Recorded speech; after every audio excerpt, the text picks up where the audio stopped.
प्रिय विद्यार्थियों, विज्ञान शाकुंतलम के सप्तम अंक के 18वें श्लोक से हम आज अध्ययन करेंगे कि पिछले श्लोकों में हमने देखा कि राजा इंद्र के कार्य को पूरा करने के पश्चात वापस जब पृथ्वी लोक की तरफ लौट रहे हैं तब मार्ग में उन्हें मारीच ऋषि का आश्रम दिखाई देता है और वो उस आश्रम में जाकर के उन ऋषि के दर्शन करने की इच्छा प्रकट करते हैं मातृ से। जैसे ही वो उस आश्रम में प्रवेश करते हैं उन्हें एक बालक दिखाई देता है जो कि सिंह के शावक को, जो अपने माता के स्तनों का दूध पी रहा है, आधा ही दूध पिया है, ऐसे उस बालक को जबरदस्ती बलपूर्वक जो है खींच रहा है कि तुम जो है मेरे साथ खेलो। और उस बालक को कह रहा है कि तुम अपना मुंह खोलो, मैं तुम्हारे दांत गिनूंगा। राजा ऐसे उस बालक को देखकर, उसके उस व्यवहार को देखकर, वीरतापूर्ण व्यवहार को देख करके राजा आश्चर्यचकित हो जाता है। और जब फिर जो तपस्विनियां होती हैं, तापसी होती हैं, वो उस बालक से कहती हैं कि तुम जो है इस सिंह शावक को छोड़ दो, हम तुम्हें दूसरा खिलौना देंगे। तो बालक कहता है कि मुझे जो है दूसरा खिलौना ला करके दो, तब तक मैं इसी के साथ, सिंह शावक के साथ ही खेलूंगा। तब वो जो तापसी होती है, एक तो वो मिट्टी का मयूर लेने के लिए, खिलौना लेने के लिए चली जाती है, और दूसरी तापसी जो है जैसे ही राजा को देखती है वहां पास में, वो राजा से आग्रह करती है कि आप जो है इस बालक के द्वारा पीड़ित किए जाते हुए इस सिंह शावक को छुड़ाओ। तब राजा पास में जाकर के इस 18वें श्लोक में कहता है कि अयि भो महर्षि पुत्र, कि अरे वो महर्षि पुत्र, एवं आश्रम विरुद्ध वृत्तिना संयमः किम इति जन्मतः त्वया सत्व संशय सुखो अपि दुष्यते कृष्ण सर्प शिशुन एव चंदन है। कि इस प्रकार से आश्रम विरुद्ध वृत्तिना, कि आश्रम के प्रतिकूल आचरण करने वाले, त्वया तुम्हारे द्वारा, जन्मतः तुम जो है यहाँ आश्रम के विरुद्ध आचरण कर रहे हो। और आश्रम कैसा है कि जहाँ जन्म से लेकर के सत्व संशय, जन्म से लेकर के जितने भी सत्व हैं, जो प्राणी हैं, उन प्राणियों को आश्रय देने के कारण सुख देने वाला भी है, साथ ही साथ संयम है, ऐसे अहिंसा आदि जो नियम आदि हैं उनको पालन करने वाला है, सुख देने वाले हैं। ऐसे इस आश्रम में कृष्ण सर्प शिशुना चंदन है एव, कि जैसे चंदन का वृक्ष होता है और उस वृक्ष को जो कृष्ण, उस वृक्ष को जो काले सर्प का, कृष्ण सर्प का जो शिशु होता है, वो अपने गरल से, अपने विष से उस चंदन के वृक्ष को दूषित कर देता है, उसी प्रकार से किम इति दूष्यते, तुम भी जो है इस आश्रम के विरुद्ध जो है इस प्रकार का ये कार्य क्यों कर रहे हो, इसे जो है इस मृगेंद्र को, मृग शावक को जो है क्यों पीड़ित कर रहे हो। कि राजा उस बालक से को संबोधित करते हुए कहते हैं कि जिस प्रकार से काले सर्प का, कृष्ण सर्प का जो शिशु होता है, वो अपने विष से चंदन के वृक्ष को दूषित कर देता है, कि जबकि चंदन का वृक्ष कैसा होता है, शीतल होता है, अपनी सुगंध को सब तरफ फैलाने वाला होता है, उसी प्रकार से यह आश्रम जो है, यह भी अहिंसा आदि नियमों यहाँ पे उनका पालन किया जाता है। यहाँ पे जो भी आते हैं उन सभी जीवों को अभयदान मिलता है। अभयदान आदि के द्वारा ये आश्रम जो है सबके लिए सुखकर है। और ऐसे इस आश्रम के जीवों को, ऐसे इस सिंह शावक को तुम जो है उस कृष्ण सर्प का जो शिशु है उसके समान जो है तुम क्यों पीड़ित कर रहे हो, क्यों दूषित कर रहे हो। कि ऐसा करना उचित नहीं है, क्योंकि यहाँ जीवों को परेशान करना आश्रम के जो नियम हैं उनके विरुद्ध कार्य हैं, अतः तुम्हें ये कार्य नहीं करना चाहिए। तभी तपस्विनी कहती है, राजा जैसे ही उसे महर्षि पुत्र कहकर के संबोधित करता है, ऋषि कुमार कहकर के संबोधित करता है, तपस्विनी कहती है कि ऋषि कुमार नहीं है। फिर राजा कहता है कि मैंने तो इसके आकृति को समान और इसकी चेष्टा को देख करके ही यह कह रही है, लेकिन आश्रम की मुझे लग रहा है कि यह जो है तपस्वी पुत्र नहीं है। जैसे ही वो कहते हैं ऋषि कुमार नहीं है, कि जो राजा है वो कहता है कि इसकी आकृति भी और इसकी चेष्टाएं भी यही सूचित कर रही हैं कि यह ऋषि पुत्र नहीं है। लेकिन यह स्थान आश्रम है और आश्रम में रहने के कारण मैं जो है इस प्रकार से मैंने अनुमान किया कि यह जो है ऋषि पुत्र है। फिर राजा जो है उस बालक को जैसे ही उस सिंह शावक को छुड़ाता है, उस बालक का स्पर्श होता है और राजा कहता है, अनेन कस्यापि कुलांकुरेण स्पृष्टस्य गात्रेषु सुखम ममेवं काम निवृत्तिम चेतसी तस्य कुर्यात् यस्याय अंकात् कृतिनः प्ररूपः। कि कस्यापि कुलांकुरेण, कि किसी भी वंश का अंकुर स्वरूप, अनेन स्पृष्टस्य, इस बालक का जैसे स्पर्श किया, स्पर्श किए गए मम गात्रेषु, मेरे शरीर के अवयवों को, मेरे शरीर को, एवं सुखम, कि इस प्रकार से सुख का अनुभव हो रहा है कि जैसे ही मैंने इस बालक से जो है उस सिंह शावक को छुड़ाया और इस बालक के शरीर का स्पर्श, इस बालक का स्पर्श जो है मेरे शरीर से हुआ, इस बालक ने मेरे शरीर को छुआ, तो उस स्पर्श से मेरे शरीर के अंगों में, शरीर के अवयवों में एक अलौकिक सुख की अनुभूति हो रही है। और तो यस्य कृतिन है कि जिस का यह पुत्र है, जिसकी गोद से यह उत्पन्न हुआ है, अंकार जिसकी गोद से अयम प्ररूढ़ है, यह उत्पन्न हुआ है, तस्य चेतसी, उनका जब ये स्पर्श करता होगा, वो इसे गोद में लेते होंगे, तो काम निवृत्तिम स्यात्, तो ये कितना अधिक अनिर्वचनीय सुख को उन्हें प्राप्त होता होगा। कि राजा जैसे ही बालक का स्पर्श करता है, उस बालक के स्पर्श से जो है राजा अत्यधिक आनंद की अनुभूति करता है, आनंदाधिभूत हो जाता है और कहता है कि जब मैं इसके शरीर के स्पर्श से इतना अधिक आनंद को प्राप्त कर रहा हूँ, जबकि यह मैं नहीं जानता कि ये बालक किस वंश का है, किसका पुत्र है, तो वास्तव में ये जिसका पुत्र होगा, जिस भाग्यशाली का पुत्र होगा, वो इसके स्पर्श से कितने अधिक आनंदित होते होंगे। अर्थात अपरिचित होने पर भी जब मुझे इतना अधिक सुख का अनुभव हो रहा है, तो इसके माता पिता को इसके शरीर के जब वो स्पर्श करते होंगे, तो कितना अधिक आनंद की उन्हें अनुभूति होती होगी। यह जो है उनके लिए अत्यधिक भाग्यशाली है कि इसके माता पिता अत्यधिक भाग्यशाली हैं, जिन्हें इस प्रकार का पुत्र प्राप्त होता हुआ है और जो है इससे उन्हें कितना अधिक आनंद की अनुभूति हो रही है। दोनों तपस्विनियां जो हैं, वो राजा को और वो जो बालक है सरोदमन, उन दोनों की आकृति देख करके कहती हैं आश्चर्य है, आश्चर्य है। तब राजा पूछता है कि क्या आश्चर्य है? तब तपस्विनी कहती है कि इस बालक की और आपकी आकृति तो जो है मिलती जुलती है, इसलिए हम आश्चर्यचकित हो गए हैं। फिर राजा कहता है कि जो है यदि यह ऋषि कुमार नहीं है, तो यह किस वंश का है? तब तपस्विनी कहती है यह पुरुवंशी है, कि पुरुवंश में उत्पन्न हुआ है, यह इसका वंश पुरुवंश है। फिर राजा मन ही मन में सोचता है कि क्या इसका और मेरा वंश एक ही है, कि यदि यह तपस्विनी इसको मेरे समान आकृति वाला मान रही है, लेकिन जो पुरुवंशी हैं, उन पुरुवंशियों का तो यह अंतिम कुलव्रत है। अर्थात पुरुवंशी जो होते हैं वो युवावस्था में तो राजभवनों में रह करके निवास करते हैं और वृद्धावस्था में अपनी पत्नी के साथ में वानप्रस्थी बनकर के तपोवनों में रहते हैं। तो यह जो है पुरुवंशी कैसे हो सकता है, उनकी संतान ये कैसे हो सकती है? राजा कहता है भवनेषु रसादिकेषु पूर्वम क्षितिः रक्षार्थम उशंति ये निवासम नियते पतिव्रतानि पश्चात तरुमूलानि गृही भवन्ति तेषाम। कहते हैं कि ये कि जो पुरुवंशी राजा पूर्वम पहले क्षिति रक्षार्थम अर्थात युवावस्था में तो क्षिति पृथ्वी की रक्षा के लिए रसादिकेषु जो सांसारिक सुखोपभोग की जहाँ सारी वस्तुएं उपलब्ध हैं, ऐहिक भोगों से परिपूर्ण जो राजभवन है, उनमें निवासम उशंति निवास करना चाहते हैं। पश्चात और उसके बाद में अर्थात वृद्धावस्था में तेषाम नियतैकम वो जो है नियमित रूप से पवित्र जो वानप्रस्थ आश्रम है, उस वानप्रस्थ आश्रम का जीवन व्यतीत करते हैं। किसके साथ में? नियतैक पतिव्रतानि, कि पतिव्रता धर्म का पालन करने वाली, नियतैक पतिव्रतानि कि पतिव्रता नियम परायणा पतिव्रता जो पत्नी है, उस पत्नी के साथ में आकर के तरुमूलानि गृही भवन्ति वृक्षों की जड़ें ही तने ही जो है उनका घर हो जाते हैं। अर्थात तापसी का कथन सुनकर राजा सोचते हैं कि यदि कोई पुरुवंशी राजा अपनी एक नियम परायणा पत्नी के साथ में, पतिव्रता पत्नी के साथ में इस तपोवन में आकर के रहने लग गया है, अर्थात वानप्रस्थ आश्रम में यदि वो प्रविष्ट हो गया है, तो और नियमों का और वानप्रस्थ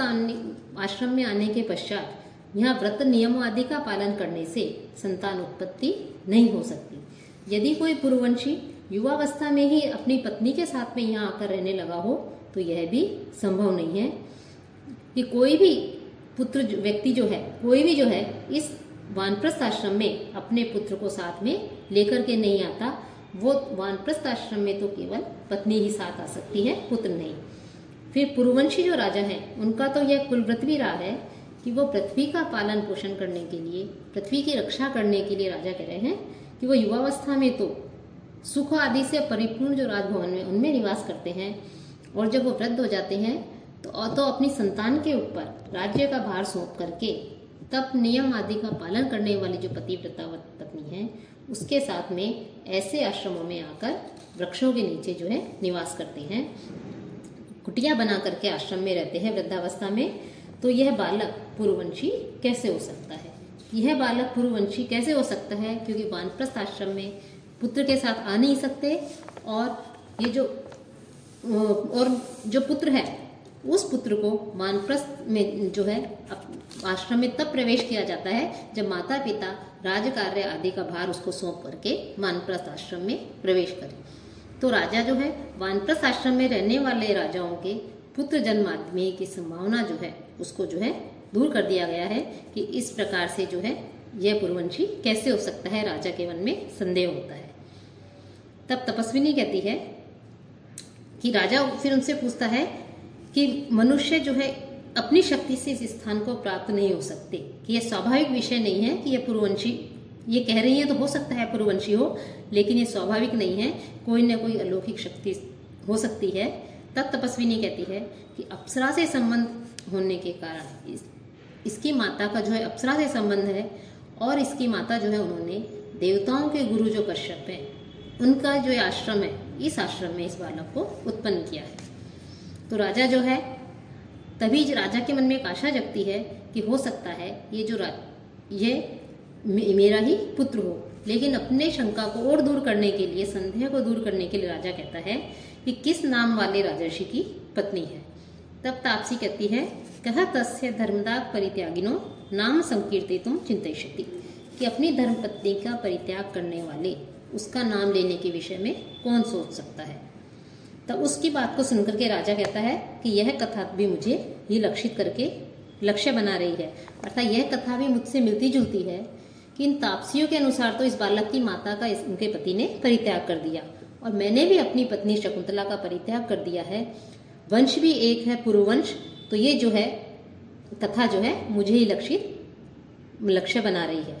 फिर वो राजा मन ही मन में सोचता है कि ठीक है मैं इसकी माता का नाम पूछता हूँ, लेकिन दूसरे क्षण वो कहता है कि पराई स्त्री के विषय में चर्चा करना जो है ये अनुचित है, कि उसके विषय में जो है बात नहीं करनी चाहिए। तभी जो दूसरी तापसी होती है वो मिट्टी का मोर लेकर के, मयूर लेकर के उसे बालक के पास में लेकर के आती है और वो आकर के कहती है सर्वदमन शकुंत लावण्यम प्रेक्षस्व, कि ये जो पक्षी है, शकुंत कहते हैं पक्षी को, कि शकुंत का अर्थात इस पक्षी के लावण्य को, इसके सौंदर्य को देखो।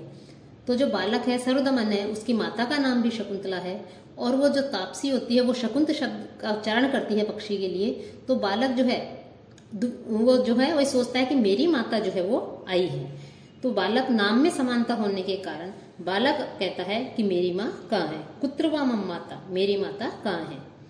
तब दोनों कहती हैं कि नाम की समानता के कारण ये जो है बालक धोखा खा गया है, माता के से ये बहुत अधिक स्नेह करता है और नाम समान होने के कारण इस बालक को ये लगा कि इसकी माता यहाँ आई है। तब राजा मन ही मन में कहता है कि राजा मन में सोचता है किम वा शकुंतला इत्यस्य मातु आख्या, कि क्या इसकी माता का नाम शकुंतला है। फिर दूसरे क्षण राजा सोचता है अपने मन में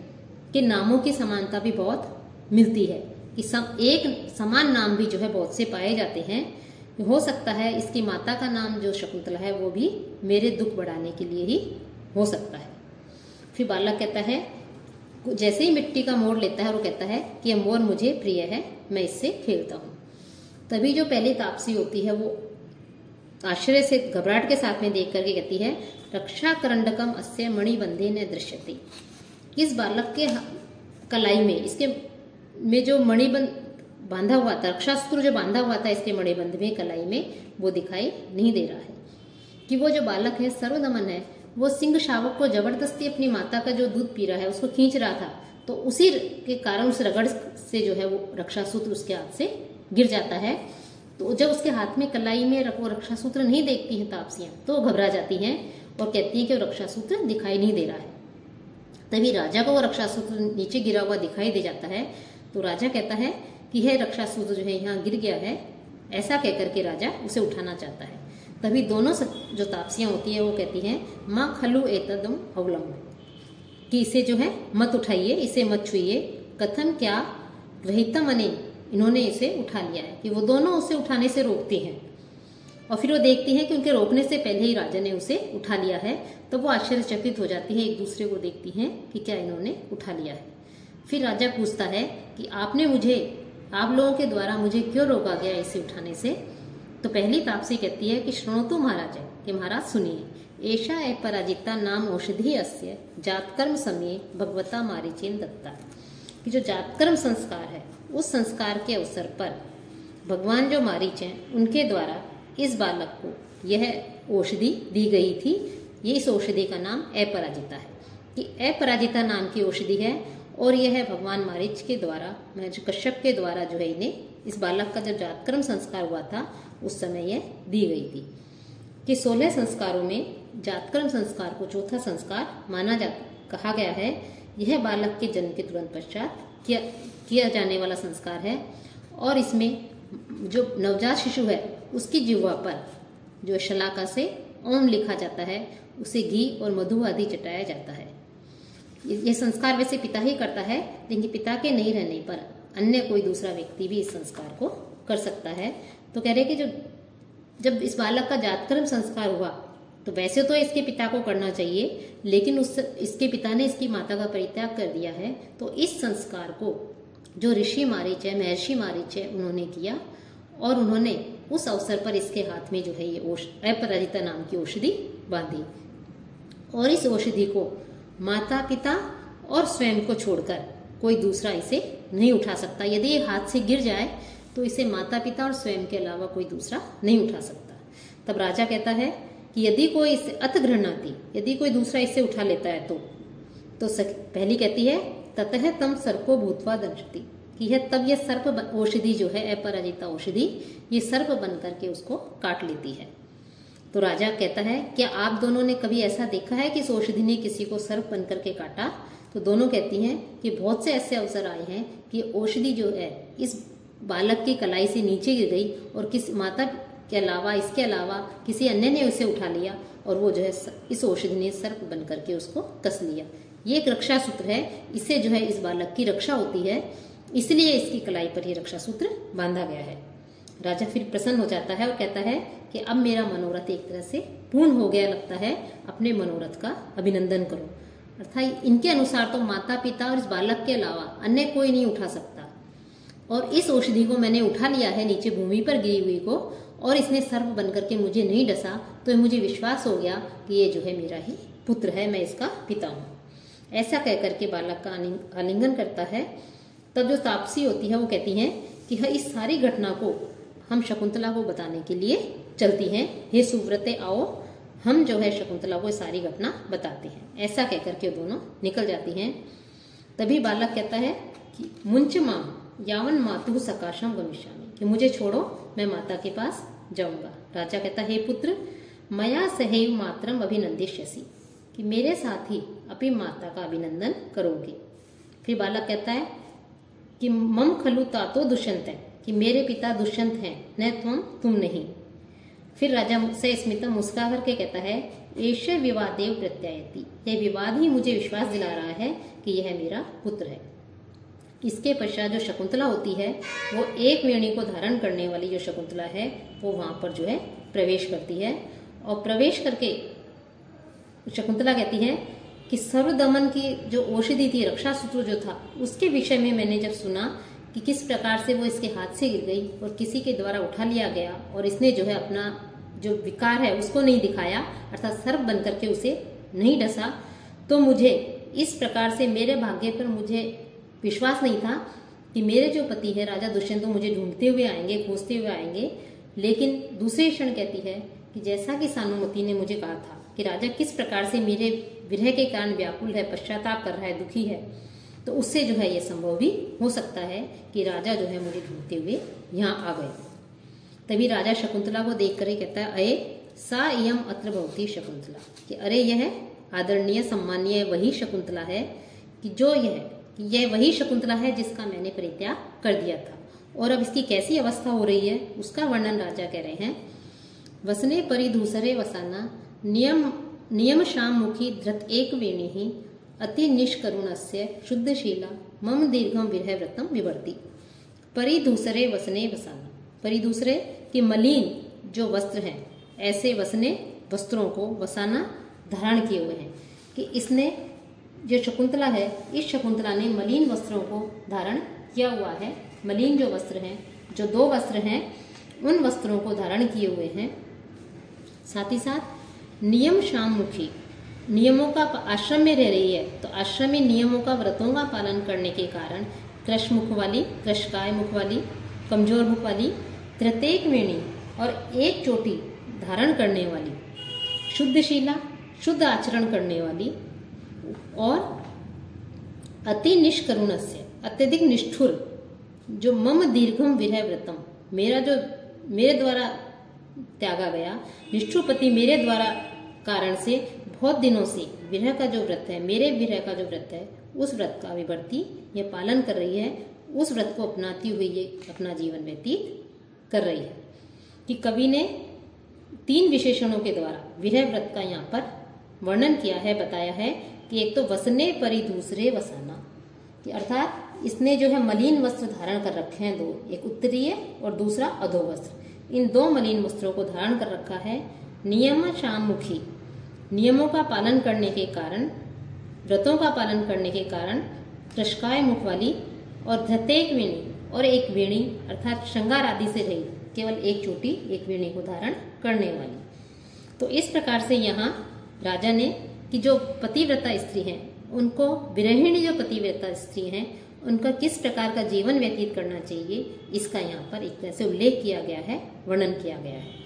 यहाँ शकुंतला का स्वाभाविक वर्णन होने के कारण स्वभावोक्ति अलंकार का यहाँ प्रयोग किया गया है, और माल भारिणी जो छंद है, व्रत जो छंद है माल भारिणी, उसका यहाँ प्रयोग किया गया है। फिर शकुंतला को देखकर राजा कहता है कि शकुंतला ने 2 मलिन वस्त्रों को धारण कर रखा है, कि एक तो उत्तरीय और दूसरा अधो वस्त्र। इसने एक वेणी में गुथे हुए इसके केश है, अर्थात एक ही वेणी धारण किए हुए हैं, और ये अत्यधिक पवित्र आचरण करने वाली हैं। ऐसी इस शकुंतला का जब यह गर्भवती थी, तो ऐसी गर्भिणी अवस्था में मैंने इसका परित्याग कर दिया,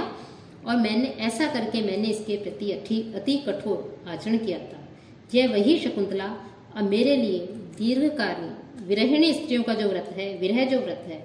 उस व्रत का यह पालन कर रही है। इसके पश्चात शकुंतला जो है वो वहां आती है, पश्चाताप के कारण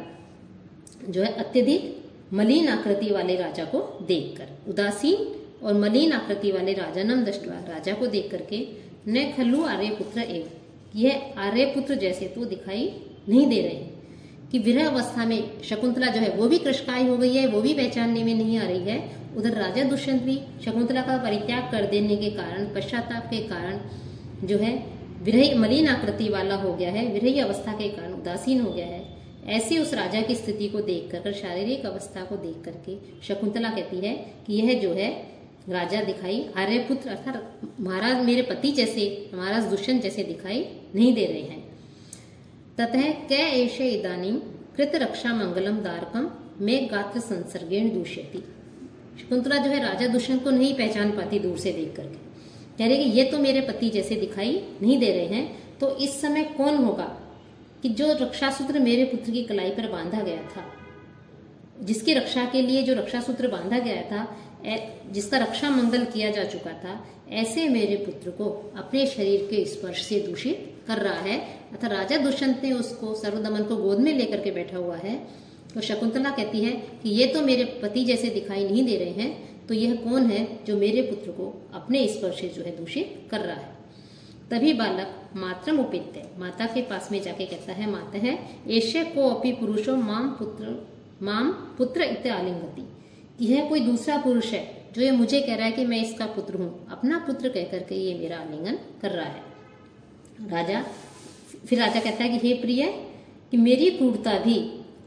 मैंने तुम्हारे ऊपर जो क्रूरता की थी, तुम्हारा अपमान किया था, अपमानित करके तुम्हारा परित्याग कर दिया था, वो आज मेरे लिए अनुकूल फल देने वाली सिद्ध हुई है, क्योंकि इस समय मैं अपने को तुम्हारे द्वारा पहचाना हुआ देख रहा हूँ। अर्थात तुमने पहचान लिया, यह मेरी क्रूरता का ही परिणाम है कि तुमने जो है मुझे पहचान लिया। फिर शकुंतला अपने मन ही मन में कहती है कि हे हृदय समाविश्वसी समाविश्वसी, कि धैर्य धारण करो, धैर्य धारण करो। परित्यक्तम मत्सरेण अनुकंपितास्मि देवी, कि भाग्य ने पूर्व में मत्सरेण के द्वेष भाव के कारण छोड़ करके, द्वेषभाव आदि छोड़ करके, भाग्य ने जो मेरा दुर्भाग्य था, जिसके कारण से मैं इतनी अपमानित हुई, मेरा परित्याग किया गया, उस भाग्य ने जो है अब द्वेषभाव छोड़ करके मेरे ऊपर कृपा की है कि जो है मुझे अपने पति से मिलाया है। आर्यपुत्र खलु एष, यह वस्तुतः आर्यपुत्र ही है। जैसे ही शकुंतला राजा दुष्यंत के थोड़ा समीप आती है, वो उसे पहचान जाती है और वो कहती है कि वास्तव में अब जो है भाग्य है, उसने मेरे ऊपर अपनी कृपा दृष्टि की है, जो मुझे अपने पति से मेरा मिलन करवाया है, वस्तुतः यह आर्यपुत्र ही है। तो शकुंतला फिर राजा जो है वो शकुंतला से कहता है प्रिय, कि हे प्रिय, स्मृति भिन्न मोह तमसो दिष्टया प्रमुखे स्थितासी में सुमुखी, उपरागांते शशिन है समुपगता रोहिणी योगम। अब जैसे ही शकुंतला वहां आती है, राजा शकुंतला को देख करके कहता है सुमुखी, हे सुमुखी, सुंदर मुख वाली शकुंतला, कि दिष्टया की सौभाग्य से, स्मृति भिन्न मोह तमस है, कि स्मरण आ जाने से मुझे तुम्हारा स्मरण हो गया है कि मैंने तुमसे गांधर्व विवाह किया था और तुम किस प्रकार से वहां आई थी और मैंने तुम्हें अपमानित करके तुम्हारा परित्याग कर दिया है। तो ऐसे उसके मुझे तुम्हें याद कर लेने से, स्मरण आ जाने से भिन्न मोह है, नष्ट हो गया है। क्या मोह तमस है, अज्ञान रूपी अंधकार जिसका, ऐसे मैं प्रमुखे स्थिता, मेरे सामने जो है तुम स्थित हो, कि सौभाग्य से मुझे तुम्हारा स्मरण हो गया है और स्मरण होने के कारण जो अज्ञान रूपी जो अंधकार था, जिस अज्ञानता के कारण मैंने तुम्हारा परित्याग कर दिया गया था, वो अंधकार जो है अब नष्ट हो गया है, दूर हो गया है। ऐसी तुम मेरे सामने अब स्थित हो। कि उपरागांते रोहिणी, जैसे ग्रहण होता है, उस ग्रहण के समाप्ति पर रोहिणी शशिन है योगम, कि रोहिणी जो है वो चंद्रमा के मिलन को जो है जैसे समुपगता प्राप्त हो जाती है। कि जैसे ही शकुंतला पास आती है, राजा शकुंतला को संबोधित करते हुए जो है उसको कहता है कि सौभाग्य की बात है कि जैसे चंद्र ग्रहण होता है, उस चंद्र ग्रहण के हट जाने के पश्चात रोहिणी चंद्रमा के पास वापस आ जाती है, उसी प्रकार मैंने भी तुम्हें जो है विस्मरण से अब मैं मुक्त हो गया हूँ। मैंने तुम्हें स्मरण नहीं रखा था और उसके कारण मैंने तुम्हारा परित्याग कर दिया था। अब उस विस्मरण से जो है मैं मुक्त हो गया हूँ और पूर्व में घटित जो घटना थी गांधर्व विवाह आदि, उसका जो है मैं पुनः स्मरण कर रहा हूँ। कि हे सुमुखी, की भाग्यवश पूर्व समय की जो घटना थी, दिष्टया भाग्यवश, स्मृति भिन्न मोहतम से, पूर्व समय की घटना के मुझे याद आ जाने से कि मैंने किस प्रकार से तुमसे विवाह किया और किसी कारण मोह से ग्रसित होकर के अज्ञानतावश जो है मैंने तुम्हारा परित्याग कर दिया, ऐसा वो अज्ञान रूपी जो अंधकार था वो अब तुम्हें देख करके दूर हो गया है। और फलतः तुम मैं प्रमुखे स्थित सी, और तुम मेरे सम्मुख उपस्थित हो गई हो। और अब तुम्हारा और मेरा मिलन उसी प्रकार से है जैसे ग्रहण समाप्त हो जाता है, उस ग्रहण काल के समाप्ति होने के पश्चात जो रोहिणी नक्षत्र है, चंद्रमा की पत्नी रोहिणी नक्षत्र को जो है चंद्रमा की पत्नी कहा जाता है। तो जो चंद्र पत्नी है रोहिणी है, अर्थात नक्षत्र विशेष है, वो चंद्रमा ग्रहण के पश्चात चंद्रमा के समीप आ जाता है। वैसे ही जैसे ग्रहण की समाप्ति पर चंद्र रोहिणी योग होता है, वैसे ही अज्ञान रूपी मोह रूपी अंधकार के दूर होने पर अब तुम्हारा और मेरा जो है वापस मिलन हो गया है। अर्थात बड़े सौभाग्य की बात है कि मेरा जो संदेह था, जो संशय था, जो मोह था, जो अज्ञानता थी, वो सब अब दूर हो गया है और तुम्हारी जो है मुझे प्राप्ति हो गई है, तुम्हारा मेरे से पुनः मिलन हो गया है। तब शकुंतला राजा को देखकर कहती है जयतु आर्यपुत्र है, महाराज की जय हो जय हो। ऐसा कह करके आधी बात ही कहती है, तभी उसका आंसुओं से, स्नेह के कारण, आश्चर्य के कारण, राजा के प्रति जो प्रेम था उसके कारण से जो है वो आंसुओं से उसका गला भर जाता है और रुक जाती है। राजा कहता है सुंदरी, बाष्पेण प्रतिषिद्धे अपि जय शब्दे जितम मया यत्ते दृष्टम संस्कार पाटलोष्ट पुटम मुखम। कि जय शब्द के बाष्पेण के आंसुओं के द्वारा रोक दिए जाने पर भी, प्रतिषिद्धे रोक दिए जाने पर भी, मया विजितम मेरी जो है विजय हो ही गई है। यत क्योंकि असंस्कार पाटलोष्ट कि कृत्रिम जो संस्कार होते हैं, कृत्रिम जो प्रसाधन होते हैं, श्रृंगार सामग्री होती है, उसके बिना भी स्वभावतः और संस्कार के स्वभावतः पाटलोष्ट श्वेत जो रक्तोष्ट होते हैं, ऐसे पुट वाले ते मुखम दृष्टम, मैंने तुम्हारे मुख को देख लिया है। कि शकुंतला जैसे ही राजा का जय जयकार करती है कि आप तुम्हारा आर्यपुत्र की जय हो, लेकिन वो जो है अत्यधिक स्नेह के कारण, प्रेम के कारण जो है उसके आंसू आ जाते हैं और आंसुओं से उसका गला रुंध जाता है और उसकी आवाज जो है रुक जाती है, पूरी बात वो नहीं कह पाती। तभी राजा शकुंतला को संबोधित करते हुए कहता है कि सुंदरी, कि यद्यपि तुम मेरे लिए प्रयुक्त जो जय शब्द है उसका स्पष्ट रूप से जो है उच्चारण नहीं कर सकी हो, उसका उच्चारण नहीं किया है तुमने, पूरा उच्चारण नहीं किया है, क्योंकि तुम्हारा कंठ जो है वो अवरुद्ध सा हो गया है। लेकिन फिर भी मेरी विजय हो गई है, क्योंकि मैंने तुम्हारे जो संस्कार से रहित अर्थात प्रसादन आदि से रहित भी तुम्हारे जो श्वेत रक्त जो ओष्ठ पुष्ट वाले मुख है, होठों वाला जो मुख है, ऐसे मुख को मैंने देख लिया है कि स्वाभाविक रूप से, प्राकृतिक रूप से सुंदर, जिस पर कोई सौंदर्य सामग्री का प्रयोग नहीं किया है, श्रृंगार नहीं किया है, ऐसे स्वाभाविक रूप से सुंदर तुम्हारे मुख को देखने से मेरा जो वियोग का जो दुख था, वो दुख जो है अब दूर हो गया है। यही मेरी सबसे बड़ी विजय है, यही मेरी। तो इस प्रकार से इस राजा जो है उस शकुंतला को देख करके अत्यधिक प्रसन्नता का अनुभव करता है। इस श्लोक में अनुष्टुप छंद का प्रयोग किया गया है। अब अगले व्याख्यान में हम 24वें श्लोक से अध्ययन